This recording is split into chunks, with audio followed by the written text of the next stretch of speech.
Hello, good morning all of you. तो आज हम लोग पार्किंसन डिजीज के बारे में पढ़ेंगे एंड अल्जाइमर के बारे में पढ़ेंगे। ये दोनों हमारा सेंट्रल नर्वस सिस्टम डिसऑर्डर्स के अंतर्गत आता है। तो इससे पहले हमने एपिलेप्सी के बारे में पढ़ा था। तो पार्किंसंस मेनली क्या होता है कि इसमें हमारे नर्व सेल्स नर्वस सिस्टम का है, तो ऑब्वियस कोई ना कोई नर्व डिग्रेड करेगा, वो अपना काम नहीं करेगा। तो इसमें क्या होता है कि एक ऐसा नर्व जिसका नाम है सबस्टेनिया निग्रा, वो काम नहीं करता, वो डीजेनरेशंस में हो जाता है। अब डीजेनरेशंस का कारण में भी अलग अलग हो सकते हैं। तो ये जो रहता है सबस्टेंसिया निग्रा, इसका मेन काम हमारा बॉडी में मूवमेंट को कंट्रोल करना है। तो अब जैसे ही इसका मूवमेंट कंट्रोल नहीं हो पाएगा तो हमारा क्या होगा, बॉडी डिसबैलेंस होने लग जाएगा। दूसरा कारण क्या है कि हमारे बॉडी में कभी कभी डोपामिन की कमी हो जाती है, दैट इज अ न्यूरोट्रांसमीटर। तो उसकी वजह से क्या होता है कि सेल डेड कर गया, सबस्टेनिया निग्रा डेड कर दिया या इम्पेयर्ड हो गया, काम नहीं कर पा रहा है। तो डोपामिन की कमी के कारण या सबस्टेनिया निग्रा के डीजेनरेशन के कारण ये बीमारी होती है। अब इसका लक्षण क्या होता है, कैसे हमको पता चलेगा कि वी हैव पार्किंसन डिजीज? तो पहला क्या होता है कि ट्रिमर्स होने लग जाते हैं, थरथराने लग जाते हैं, ट्रिमर्स होने लग जाता है हाथ में, जनरली फिंगर्स में, आर्म्स में। दूसरा, स्टिफनेस आ जाते हैं मसल्स में, शोल्डर के मसल, नेक में, यहाँ सब में रिजिडिटी आ जाती है, स्टिफनेस हो जाता है। उसके बाद हमारा जो ऑटोनोमिक मूवमेंट है, जैसे आईज का ब्लिंकिंग हो गया या सोलोइंग हो गया, कोई भी चीज हम निकल रहे हैं, वो सब काम करने में दिक्कत हो जाती है, but that is the severe cases.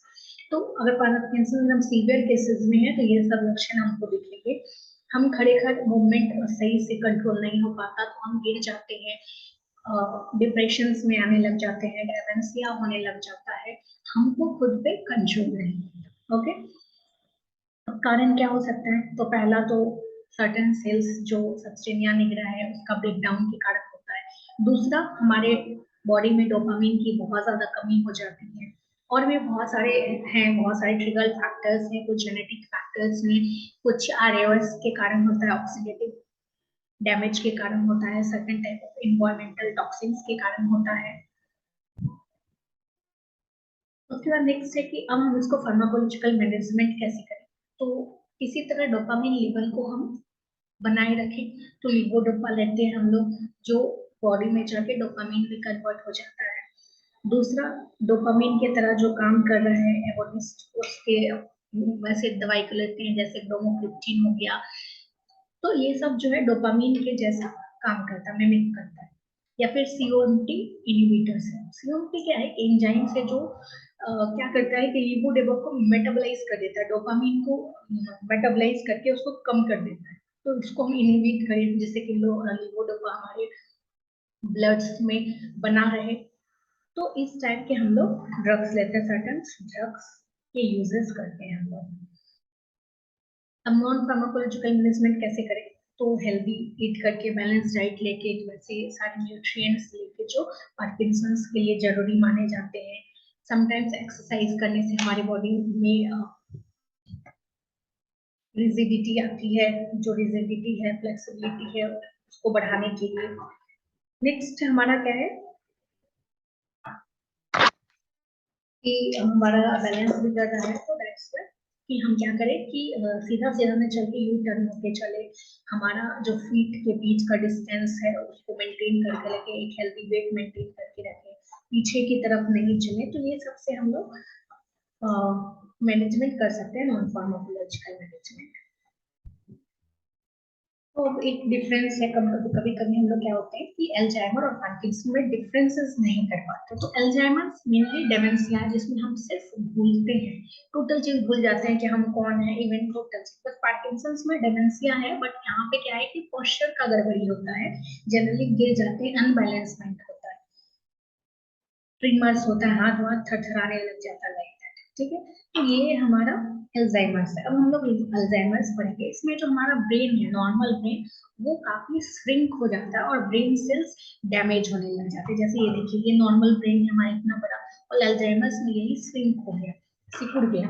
तो उससे क्या हुआ कि ब्रेन सेल डैमेज हो गया, तो मेमोरी लॉस का सबसे बड़ा प्रॉब्लम होता है। तो यहाँ पे देखिए, यहाँ पे जो हिप्पोकैम्पस है वो श्रिंकेज हो जाता है, सेरिब्रल कॉर्टेक्स है वो श्रिंकेज हो जाता है, और जो भी हमारा न्यूरॉन्स है वहाँ पे बहुत सारा टाउ जमा हो जाता है, टेंगल्स या प्लेक्स जमा हो जाता है, जिससे क्या होता है कि न्यूरोट्रांसमीटर का बॉम्बार्डमेंट सही से नहीं होता, एक मैसेज दूसरे न्यूरॉन्स तक नहीं पहुंच पाता है।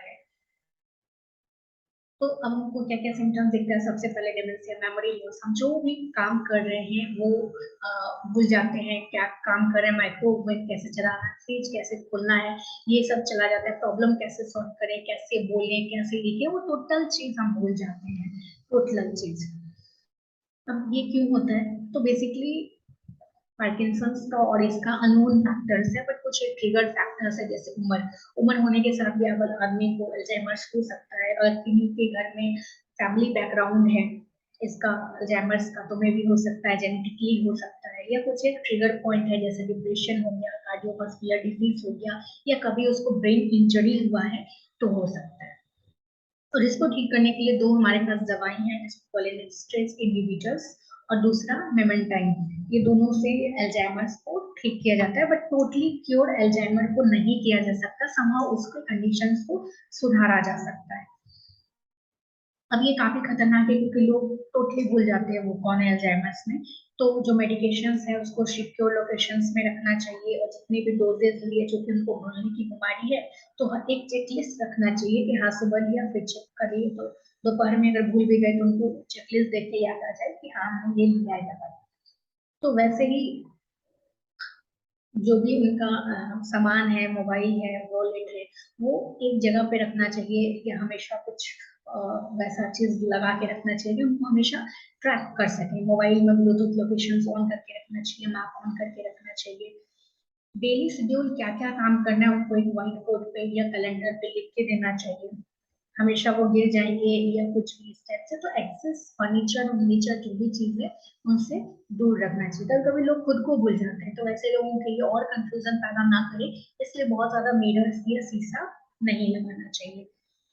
हमेशा उनको एक मेडिकल अलर्ट ब्रेसलेट पहनना चाहिए, और घर में कुछ फोटोग्राफ्स रखना चाहिए जिससे कि वो हमेशा देख के फैमिलियर हो सके कि हाँ ये उनके ही घर के आदमी है, क्योंकि वो आदमी टोटली डिमेंशिया में रहता है, तो स्टेज लास्ट स्टेज तक पहुंच जाए तो आदमी खुद को याद नहीं रखता। सो फैमिली फोटोग्राफ्स क्या होता है कि उनके लिए थोड़ा बेटर फील करा सकते हैं, उनको फिर से याद दिलाने में मदद कर सकते हैं। ओके, तो आज हम लोग इतना ही पढ़ते हैं, नेक्स्ट डे फिर नेक्स्ट वीडियो के साथ पढ़ते हैं।